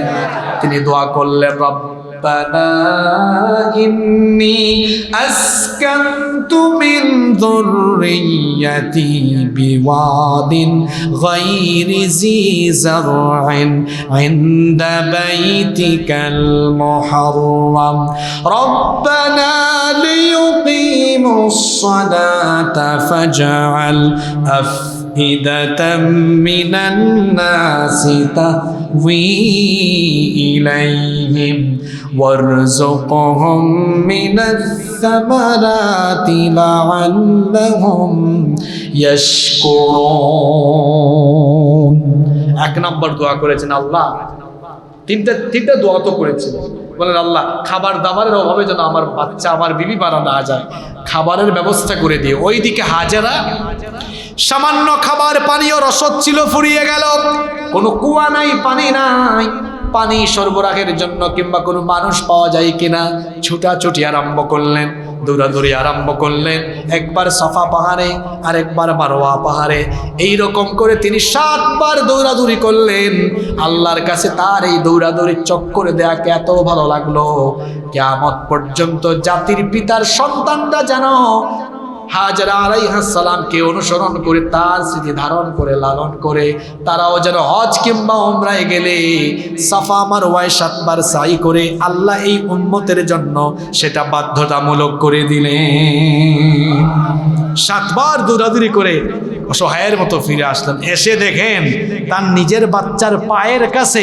মরুভূমির বালি সরে গিয়ে ঝর্ণা ধারা উদ্গীরণ হয়েছে সেটা কিসের খুব জমজমের পানি খায়রু মাইন আলা ওয়াজহিল আরদি মাউ zamzam ফীহি তাআমুম মিনাত তুহুম ওয়া শিফাউম মিনাস সুকুম দুনিয়ার শ্রেষ্ঠ পানি জমজমের পানি এর মধ্যে খাদ্যের সব উপাদান আছে রোগের শিফাও আছে সুবহানাল্লাহ জমজমের পানি পেলেন খাবার দাবারের আস্তে আস্তে ব্যবস্থা হচ্ছে 2 নাম্বার আরেকটা চাওয়া ছিল আল্লাহ এখানে তো একাকী রেখে আসছি আমার বাচ্চাকে আর আমার বউকে ফাজআল আফইদাতাম মিনান নাস কিছু মানুষের অন্তর তাদের দিকে ঝুলাইয়া দাও ঝুঁকাইয়া দাও শুনেন এবার এই দোয়া কেমনে কবুল হলো কিছুদিন পরে ইয়ামেন থেকে জুরহুম গোত্রের লোকেরা এদিক দিয়ে যাচ্ছিল জমজম কুয়ার উপরে পাখি উঠতে দেখে তারা ভাবলেন হয়তো এখানে কোনো কুয়া আছে এসে দেখলেন সত্যি এখানে একটা কুয়া আছে দেখলেন পাশে একজন নারী বসা বললেন আমাদেরকে কি পানি দিবেন তিনি বললেন দিব কিন্তু শর্ত আছে তারা ভাবলো হয়তো শর্ত হিসাবে বিনিময়ে টাকা চাইতে পারে কিন্তু না তিনি বললেন শর্ত হলো এই জনমানবহীন প্রান্তরে তোমাদেরকে বসতি স্থাপন করে এখানে এই এলাকায় তোমাদেরকে থাকতে হবে তারা রাজি হয়ে গেল জুরহুম গোত্র এই গোত্রে আবার বিবাহ করেছেন ইসমাইল আলাইহিস সালাম আমার এই গোত্র থেকেই কিন্তু জন্ম নিয়েছেন অবশেষে মুহাম্মদুর রাসূলুল্লাহ সাল্লাল্লাহু আলাইহি ওয়াসাল্লাম 2 নম্বর দোয়াও কি হয়ে গেল কবুল 3 নম্বর দোয়া রব্বানা লিয়ুকিমুস সালাহ আল্লাহ আমার এই বংশধারাকে দিয়ে তুমি এখানে নামাজ কায়েম করাইও কাবা ঘরের ভিত নড়ে গিয়েছিল অবশেষে বাপ বেটা দুজন মিলে যখন এটা বানালেন তখন থেকে আজ অবধি আজ 4500 বছর ধরে সেখানে নামাজ রুকু সাজদা তাওয়াফ জিকির আজকার দিবানিশি 24 ঘন্টা হচ্ছে সুবহানাল্লাহ তাহলে 3টা দোয়া কি কবুল হয় নাই কয় নাম্বার পরীক্ষা গেল 8 নম্বর পরীক্ষা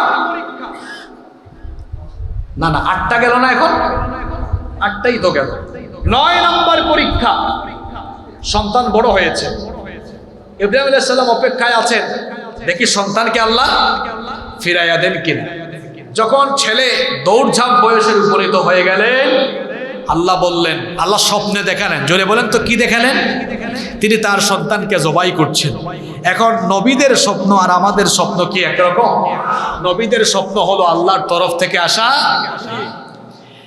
তিনি স্বপ্ন দেখলেন দেখার পরে তার ছেলের সাথে সেই স্বপ্ন শেয়ার করলেন সূরা সাফফাতের মধ্যে এসেছে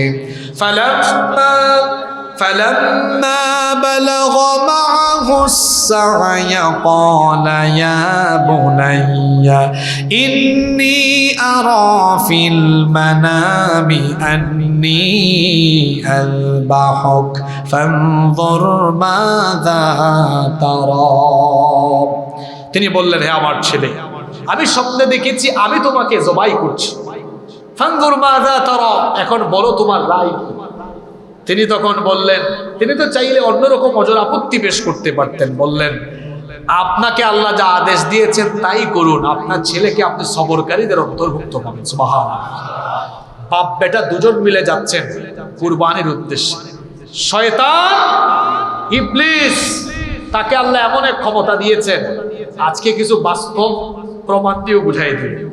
ইবলিসের ওয়াদা হলো আমাদেরকে সে জাহান্নামে নিবে। এই ওয়াদা করেছে সে কার সাথে? আর তাকে আল্লাহ বিশেষ ক্ষমতা দিয়েছেন। সেই বিশেষ ক্ষমতাটা কি? ফাইন্নাশ শাইতানা ইয়াজরি মিন আহাদিকুম মিন মাজরাদ দাম। সে মানুষের রক্ত কণিকায় ঢুকে একেবারে মানুষকে ধোঁকা দিতে পারে। শুধু তাই নয়, সে যে কোনো সময় যে কারো সুরতও ধরতে, একজনের সুরত ধরতে পারে না, তিনি মুহাম্মাদুর রাসূলুল্লাহ সাল্লাল্লাহু আলাইহি ওয়াসাল্লাম। এজন্য নবীজি বলেছেন, মান রাআনি ফিল মানামি ফাকাদ রাআনি ফাইন্নাশ শাইতানা লা ইয়াতামাসসালু বি। যে ব্যক্তি আমাকে স্বপ্ন দেখলো সে আমাকেই দেখলো, কারণ ইবলিস আমার রূপ ধারণ করতে পারে। সুবহানাল্লাহ বলবেন না? ইবলিস মানুষের সুরত ধারণ করে এসেছে ইব্রাহিম আলাইহিস সালামের সামনে, এসে বলতেছে, আচ্ছা ইব্রাহিম, তুমি যে তোমার ছেলেটাকে নিয়ে চলে যাচ্ছ, তুমি তো আল্লাহর কাছে ভিন্ন যে কোনো রকমের অপশন চাইতে পারতে, কেন চলে যাচ্ছ? ইব্রাহিম আলাইহিস সালাম তো আমাদের মতো না, তিনি বুঝতে পেরেছেন আল্লাহর পথে ভালো কাজে বাধা দিতে পারে কেবল একজন। তাকে জোরে বলেন। তিনি মানলেন কি? জোরে বলেন। 3 জায়গায় 3বার পাথর মারলেন। আল্লাহর এত পছন্দ হলো, জাতির পিতার সন্তানরা এখনো হজে গেলে ইব্রাহিম আলাইহিস সালামের স্মৃতিকে স্মরণ করে এখনো 3 জায়গায় পাথর মারে। সুবহানাল্লাহ। জাতির পিতা শয়তান চিনেন, কিন্তু আমরা শয়তান চিনি না। আমাদের নিচে দিয়েও শয়তান গুতায়। গুতা শুরু হয়েছে কোন জায়গা থেকে জানেন? জন্মের পরে। হাদিসে এসেছে প্রত্যেকটি বাচ্চা জন্মের পরে হাসে না, কাঁদে। কেন কাঁদে জানেন? কারণ সন্তান জন্মের পরেই শয়তান এসে তারে খুঁচা মারে। শয়তানের কাজই হলো কি মারা। আজকে খুঁচা মাইরা শয়তান এখান থেকে কিছু মানুষকে নিয়ে গেছে, শয়তান সফল হয়েছে। কথা বুঝেন নাই? শয়তান কি হয়েছে? আর কিছুকে নিতে পারে নাই। শয়তানের মন বড় খারাপ, মন বড়। জাতির পিতার কাছে এসে শয়তান ব্যর্থ গিয়েছে হাজেরার কাছে, বলতেছে, হাজেরা, তোমার স্বামী কামটা করলো কি? কয় কি হয়েছে? কয় তোমার স্বামী তোমার সন্তানকে নিয়ে যাচ্ছে জবাই করতে। কয় ধরো। বাপ কি কোনোদিন ছেলেকে জবাই করতে পারে? কয় হ্যাঁ, কারণ তোমার স্বামী তোমার আল্লাহর হুকুমে ছেলেকে জবাই দিবে। এখন হাজেরা বললেন, তুই তো শয়তান, তুই মানুষ না, তোমার আল্লাহ বললি কেন? তিনিও তারে মানলেন। এখান থেকে শিক্ষা নিয়ে যান। জাতির পিতা জাতির মাতা থেকে শিক্ষা নেন। জাতির মা, তিনি বললেন, শোন ইবলিস, আল্লাহ আমাকে মাত্র একটা ইসমাইল দিয়েছেন, যদি আল্লাহ আরো ইসমাইল দিতেন, আল্লাহ খুশি হলে সবগুলা ইসমাইল দিয়ে আল্লাহর পথে আমি নিজেই কুরবানি করি। 5 আগস্ট কি আপনারা এমনি এমনি পেয়েছেন? মায়েরা সন্তানদের কাঁধের মধ্যে এসে সাহস ঢুকিয়েছে। দেখেন না আপনারা আদালত চত্বরে? দেখছেন কিনা? মায়েরা সন্তানদেরকে গত 15 বছর ধরে মারা আগলে রেখেছেন। আর জুলাইয়ের বিপ্লবের সময় মারা সন্তানদেরকে, বাপরা সন্তানদেরকে ইচ্ছা করে বাড়ি থেকে বের করে দিয়েছে। জাতির পিতা আর জাতির মাতা যেভাবে ইসমাইল আলাইহিস সালামকে কুরবানির জন্য উৎসর্গ করে দেওয়ার নিয়তে আল্লাহর আদেশকে মান্য করা, যে পরীক্ষায় অবতীর্ণ হয়ে পাশ করেছে, আগামী দিনে ইসলামী বিপ্লবের জন্য এই জাতির সন্তানরা, জাতির পিতার সন্তানরা, যত মায়েরা বোনেরা শুনছেন, তাদেরকে হাজেরার ভূমিকা অবতীর্ণ হয়ে, প্রত্যেক বাবাকে ইব্রাহিম আলাইহিস সালামের ভূমিকা অবতীর্ণ হয়ে আমাদের ছেলেদেরকে কোরআনের পতাকা তলে, কোরআনের মিছিলে আমরা ছেড়ে দিব, যাতে করে তাদের মাধ্যমে এদেশে একটি ইসলামী বিপ্লব কায়েম হয়ে যায়। আপনাদের ছেলেগুলোকে ছেড়ে দিতে পারবেন তো ইনশাআল্লাহ? ছেলেদেরকে অনেকে ডাকছে, এসো কোরআনের ছায়া তলে সমবেত হই, এসো আল্লাহ রাসূলের অনুগত হই, এসো কোরআনের ছায়া তলে সমবেত হই। আমরা আমাদের ছেলেগুলাকে কোরআনের পথে দিয়ে দিব, পারবো ইনশাআল্লাহ? কোরআনের মিছিলে দিব। কত মিছিল আছে দেখছেন তো আপনারা, আমার ভাই তোমার ভাই, অমুক ভাই আমার ভাইয়ের চরিত্র ফুলের মতো পবিত্র, নামাজ পড়ে না 1 ওয়াক্ত, গাঞ্জা টানে 5 ওয়াক্ত, শয়তানের ভক্ত, জাহান্নামের তক্ত, জাহান্নামের তত্ত্ব সে এই ধরনের মিছিলে দিবেন না। আপনার সন্তানকে বলবেন যেখানে আল্লাহু আকবরের মিছিল হয়, যেখানে মিছিল হয় আল কোরআনের আলো, ঘরে ঘরে জ্বালো, সংসদে জ্বালো, সেখানে চলে যাও। আমাদের ছেলেগুলোকে যদি আমরা কোরআনের মিছিলে নামায় দিতে পারি, এই দেশ কোরআনের দেশ হয়ে যাবে ইনশাআল্লাহ। সব তো দেখেছেন 54 বছর ধরে, কি দেখেন না 71-এর পরে এখন পর্যন্ত 54 বছর ধরে আপনারা দেখেছেন, যারাই যখন জনগণকে কনভিন্স করে দেশ পরিচালনার সুযোগ পেয়েছে, জনগণের ভাগ্যের উন্নয়নের কথা বলে নিজেদের ভাগ্যের তারা উন্নয়ন করেছে। সবকিছু দেখা আপনাদের শেষ হয়ে গিয়েছে, এজন্য আমি বলি সবকিছু দেখা শেষ, বাকি আছে আল কোরআনের বাংলাদেশ। আজ বাংলাদেশের 68,000 গ্রামে যদি ওয়াজ করে আমরা বুঝাই, ভাই ঘুষ ছাড়েন, সুদ ছাড়েন, কিছু মানুষ ভালো হবে, সবাই ভালো। কিন্তু ওয়াজের মঞ্চের পাশাপাশি যদি ওই জায়গা পার্লামেন্ট, সেক্রেটারিয়েট আর বঙ্গভবনেও কোরআনওয়ালা মানুষগুলো ঢুকে যায়, ওয়াজ দিয়ে যা হবে না, পাওয়ার ক্ষমতা দিয়ে, অর্ডার দিয়ে, আইন করে অন্যায়কে বন্ধ করে দেওয়া সম্ভব হবে। এজন্য আলেম ওলামাদেরকে, ইসলামপন্থীদেরকে আপনারা কি শুধু মসজিদ মাদ্রাসা আর ওয়াজের মঞ্চে চান নাকি পার্লামেন্টেও চান? তাহলে এই লাকসাম, এই নাঙ্গলকুটে আগামী সংসদ নির্বাচনে আমরা কোরআনওয়ালা প্রতিনিধি সংসদে পাঠাবো ইনশাআল্লাহ। এভাবে যে 300টি আসন থেকে আমরা কোরআনওয়ালা লোকদেরকে পাঠাতে পারি, বাংলাদেশ বদলে যাবে ইনশাআল্লাহ। আল্লাহ বোঝার তৌফিক দান করুন। 10 নম্বর পরীক্ষা জাতির পিতা, বাপ বেটা দুজনকে আল্লাহ এই পরীক্ষা থেকে নাজাত দিয়েছিলেন। এই যে কুরবানির পরীক্ষা, যখন তিনি কুরবানির ছুড়েই দিচ্ছেন, আল্লাহ বললেন আমি তোমার উপর খুশি হলাম, ওয়াফাদাইনাহু বিযিবহিন আযীম, আমার পাঠানো জান্নাত থেকে আরেকটি জবাই তুমি সম্পন্ন করো, তুমি আর তোমার ছেলেকে আমি নাজাত দিয়ে দিলাম। সুবহানাল্লাহ। 10 নম্বর পরীক্ষা। এবার আল্লাহ বাপ বেটাকে বললেন দেখি আমার কাবা ঘর বানাও। আল্লাহ দিলেন ডিরেকশন, আর তারা কাবা ঘরকে রিকনস্ট্রাকশন করলেন। করার পরে আল্লাহ তাআলা বললেন ইব্রাহিম আলাইহিস সালামকে, এবার তুমি হজের মুয়াজ্জিনের দায়িত্ব পালন করো। হজের ওয়াআযিন ফিন নাসি বিল হজ, হজের ঘোষণা দাও। ইব্রাহিম আলাইহিস সালাম বলেন আল্লাহ কোনো সাউন্ড সিস্টেম নাই, মাইক নাই, কিছু নাই, আমি মুয়াজ্জিন হলে আমি আজান দিলে কেই বা শুনবে। আল্লাহ বললেন ঘোষণা দেওয়ার দায়িত্ব তোমার, পৌঁছে দেওয়ার দায়িত্ব হলো আমার। সুবহানাল্লাহ। ঘোষণা দিলেন আল্লাহ তাআলা। জাতির পিতার এই ঘোষণাকে পৃথিবীর পূর্ব দিগন্ত থেকে পশ্চিম দিগন্ত পর্যন্ত পৌঁছে দিলেন। শুধু দুনিয়া ব্যাপী নয়, তার এই আহ্বানকে আল্লাহ রুহের জগৎ পর্যন্ত পৌঁছে দিলেন। তখন আমরা, আমি আপনি, আমরা রুহের জগতে ছিলাম। জাতির পিতার আওয়াজ সেদিন আমরা শুনেছিলাম। যারা জাতির পিতার আওয়াজ শুনে বলেছিলাম লাব্বাইক বলে জবাব দিয়েছিলাম, তাদের নসিবে আল্লাহ তার ঘরের জিয়ারত রেখে দিয়েছেন। সুবহানাল্লাহ। এভাবে করে জাতির পিতা এক এক করে অনেকগুলো পরীক্ষা দিয়েছেন। আজকে বললাম কয়টা পরীক্ষার কথা। আল্লাহ তাআলা বলছেন ওয়া ইয বিতালা ইব্রাহিম রাব্বুহু বিকালিমাত, স্মরণ করো যখন ইব্রাহিমকে তার রব অনেকগুলো বিষয়ে পরীক্ষা করলেন।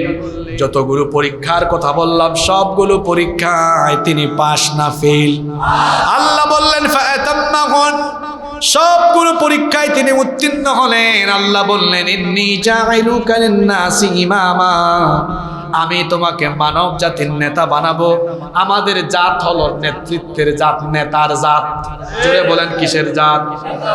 এমন এক জাতি আমরা, নেতৃত্ব দেওয়া জাতি আমরা। কারণ ইব্রাহিম আলাইহিস সালাম বলেন আল্লাহ আমার বংশধরকেও বানাও। আল্লাহ সেটা বানিয়ে দিলেন। অন্য আয়াতে এসেছে ইন্নাল্লাহা আসতাফা আদামা ওয়া নূহা ওয়া আলা ইব্রাহিমা ওয়া আলা ইমরান আলাল আলামিন। শুনেন আয়াতটা ভালো করে। নিশ্চয়ই আল্লাহ আদম, নূহ, ইব্রাহিম আলাইহিস সালাম এবং ইমরানের বংশকে বিশ্ববাসীর জন্য মনোনীত করেছেন। বিশ্ববাসীর জন্য। প্রশ্ন হলো কিসের জন্য মনোনীত করেছেন? তাওহীদ প্রচার প্রতিষ্ঠার জন্য, নেতৃত্বের জন্য আল্লাহ তাদেরকে পছন্দ করেছেন। তাইলে বলেন জাতির পিতার উত্তরসূরি আমরা কি বিশ্ব মুরব্বীদের নেতৃত্ব মেনে নেওয়া জাতি না নেতৃত্ব দেওয়া জাতি? কিন্তু বাস্তবে আপনারা এখন কি? ফুটবল পাইলে মানুষ আদর করে না লাথি মারে? জোরে বলেন, কেন লাথি মারে? কারণ আপনারা কেউ পশ্চিমে, কেউ আপনারা পার্শ্ববর্তী দেশে তাদের কাছ থেকে ধার করে আইন আনেন, তাদের কাছ থেকে বিভিন্ন রকমের ফায়দা নিয়ে সুযোগ পেতে চান। শুধু আমরা নয়, গোটা বিশ্বের মুসলমানদের অবস্থা তাই হয়েছে। যখনই মুসলমানরা কোরআনের আইন থেকে সরে গিয়েছে, কোরআন থেকে দূরে সরে গিয়েছে, মুসলমানরা গোটা পৃথিবীতে ফুটবলের মতো পরিণত হয়েছে। নেতৃত্ব দেওয়া জাতি তো আমরা, আল্লাহ স্মরণ করিয়ে দিচ্ছেন আমাদের, কুনতুম খায়রা উম্মাতিন উখরিজাত লিন-নাসি তা'মুরুনা বিল মা'রুফি ওয়া তানহাউনা আনিল মুনকার। অন্য আয়াতে একই কথা আল্লাহ বলেছেন, ওয়াল তাকুম মিনকুম উম্মাতুন ইয়াদউনা ইলাল খায়রি ওয়া ইয়া'মুরুনা বিল মা'রুফি ওয়া ইয়ানহাউনা আনিল মুনকার। কুনতুম খায়রা উম্মাহ, তোমরা শ্রেষ্ঠ জাতি, সর্বোত্তম জাতি। তোমাদেরকে মানব জাতির কল্যাণের জন্য বের করা হয়েছে। তোমাদের কাজ হলো সৎ কাজের আদেশ দেওয়া, অসৎ কাজে নিষেধ করা। কথায় আছে, শেষ ভালো যার সব ভালো। এই আয়াতের অনুবাদ আপনারাও পারেন, কিন্তু এখানে যে নতুন তথ্য আছে এটা আপনারা জানেন না। এখানে বলা হয়েছে সৎ কাজের আদেশ দেওয়া, অসৎ কাজে। আলেমরা বসে আছেন, তাদেরকে সাক্ষ্য রেখে বলছে, আল্লাহ আমরের সিগা দিয়েছেন, আদেশ সূচক। মুসলমানরা কি সৎ কাজের জন্য পৃথিবীতে কারো কাছে অনুরোধ জানাবে না আদেশ করবে? ভালো করে বলেন, কি করবে? বহুত অনুবাদ করেছেন, কিন্তু কথাগুলো বুঝেন নাই এখনো। সৎ কাজে বাস্তবে আমরা করিটা কি? আমরা একটা মাহফিল করব, পারমিশনের অনুরোধ করছি, পাঠ্যপুস্তকে বানরামি ঢুকানো হয়েছে, অশিক্ষা কুশিক্ষা ঢুকানো হয়েছে, এগুলো বাদ দেওয়ার অনুরোধ করছি। আমাদের 6 দফা দাবি মেনে নেওয়ার অনুরোধ। আমরা কি অনুরোধ করনেওয়ালা জাতি না আদেশ করা জাতি? আমরা অনুরোধ করছি কেন? আদেশের মাকামে, আদেশের জায়গায় আমরা যেতে। আদেশের জায়গায় গিয়েছে ইসলাম বিরোধীরা, আর ইসলামপন্থীরা বসে আছে অনুরোধের জায়গায়। আর কতকাল আপনারা অনুরোধের জায়গায় থাকবেন? এখন আদেশের জায়গায় কোরআনকে, ইসলামকে নিয়ে যেতে হবে। আদেশের জায়গায় ইসলামকে যদি আমরা নিয়ে যেতে পারি, ওই জায়গা পার্লামেন্ট, সেক্রেটারিয়েট, বঙ্গভবনে যখন আমরা ইসলামকে, কোরআনকে নিয়ে যেতে পারবো, এই দেশের সত্যিকার অর্থেই মুসলমানরা আদেশ দিয়ে সৎ কাজ চালু করবে, আর আদেশ করে অন্যায় কাজকে বন্ধ করে দিবে। ক্ষমতা থাকলে দেখান দেখি, আগামীকালকে বুট ক্লাব বন্ধ করে বাংলাদেশের সব হুজুররা মিলে চ্যালেঞ্জ করলাম, পারবেন আপনারা? পারবেন না। কিন্তু বুট ক্লাব বন্ধ করেন, অনুরোধ করতে হবে সরকারের কাছে। আর আপনি ওখানে কোরআনকে, কোরআনওয়ালাদেরকে রাখেন, তখন অনুরোধ হবে না, আদেশ হবে। হ্যাঁ, প্রজ্ঞাপন জারি হবে। পার্লামেন্টে একজন সাংসদ দাঁড়িয়ে বলবেন, মাননীয় স্পিকার, এই 90% মুসলমানের দেশে কোনো ক্যাসিনো থাকবে না। স্পিকার হা ভোট দিয়ে বলবেন, হা জয়যুক্ত হয়েছে, এখন থেকে সকল ক্যাসিনো বন্ধ হয়ে যাবে। ওয়াজ দিয়ে যেটা হয় না, ওইখানে কামটা। তাহলে বলেন, আমাদের বাংলাদেশে ইসলাম আর কোরআন অনুরোধের জায়গায় না আদেশের জায়গায়? ইসলাম আর কোরআনকে আমরা কি অনুরোধের জায়গায় রাখবো না আদেশের জায়গায় নিয়ে যাবো? এখন আসেন, এটা নতুন কোনো কথা বলতেছি না। আগামীকাল আবার বলিয়েন না হুজুর রাজনৈতিক কথা বেশি বলে গিয়েছে। আমার রাসূল কোরআনকে কি শুধু মসজিদে ইবাদতে রেখেছেন না রাষ্ট্র পরিচালনায় রেখেছেন? আমার রাসূল তো কোরআনকে আদেশের জায়গায় রেখেছেন। তিনি তার রাষ্ট্রে চুরের বিচার করেছেন কোরআনের আইন দিয়ে। তাহলে বলেন, আমার রাসূল কোরআনকে অনুরোধের জায়গায় রাখলেন না আদেশের জায়গায় রাখলেন? তো রাসূলুল্লাহর উম্মত কোরআনকে কি আদেশের জায়গায় রাখবে না অনুরোধের জায়গায় রাখবে? তাই আসুন, ভেদাভেদ, রেষারেষি, সকল প্রকার সংকীর্ণতা ভুলে গিয়ে কিসের কৌমি, কিসের আলিয়া, কিসের খেলাফত, কিসের জমিয়ত, কিসের জামাত, কিসের হেফাজত, আমাদের মাঝখানের অনৈক্যের দেয়ালকে ভেঙে চুরে চূর্ণ বিচূর্ণ, টুকরা টুকরা করে দিয়ে এক টেবিলে ঐক্যবদ্ধ হয়ে ইসলামের একটা ডাক দেই, ইসলামে বিপ্লব হয়ে যাবে ইনশাআল্লাহ।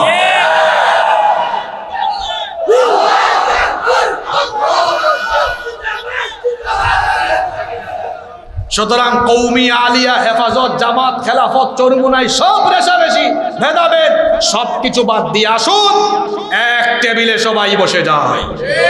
কারণ সবার উদ্দেশ্য কিন্তু আল্লাহর দিন কায়েম হোক। সবাইকে জিজ্ঞেস করেন সবাই এটা চায় কি চায় না?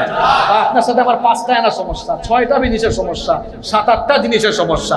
আমাদের খাসলত কেমন জানেন? রাগ করবেন না, এখানে কৌমি, আলিয়া সকল ঘরানার হুজুররা আসেন, রাগ করবেন না আমার কথা। আমাদের খাসলত এতটা নিম্নের লেভেলে গিয়েছে, আপনার সাথে মতের অমিল আমার 3টা। আমি বলি এটা ওয়াহাবি, এটা কাফের, এটা ওইটা, এটা সইটা, 3টা অমিল, মিল আছে তো 97টা। তো 100-র মধ্যে 97টা মিল থাকলে 3বার তারে ওয়াহাবি বললে, কাফির বললে 97 বার তাকে আপনার মুমিন বলা লাগবে। আমি আপনার সাথে 51টা বিষয়ে যদি মিল থাকে আর 49টা বিষয়ে অমিল থাকে, তাও আপনার সাথে আমি ঐক্য করতে রাজি, কারণ আপনার সাথে ঐক্যমত 2-1টা বেশি আছে আমার। আসন সংকীর্ণতা ঝেড়ে ফেলি, এদেশে কোরআনের শাসন কায়েমের জন্য আমরা ঐক্যবদ্ধ হয়ে যাই। সামনে যে পরীক্ষা আছে, যত পরীক্ষাই থাকুক, আমরা পরীক্ষাগুলোতে দৃঢ়তার সাথে অবিচল থেকে অবতীর্ণ হয়ে আমরা আল্লাহর দিন কায়েমের জন্য আমরা নিজেদেরকে প্রাণান্তকর প্রচেষ্টায় নিয়োজিত করব। আল্লাহ আমাদের সবাইকে কবুল করে নেন।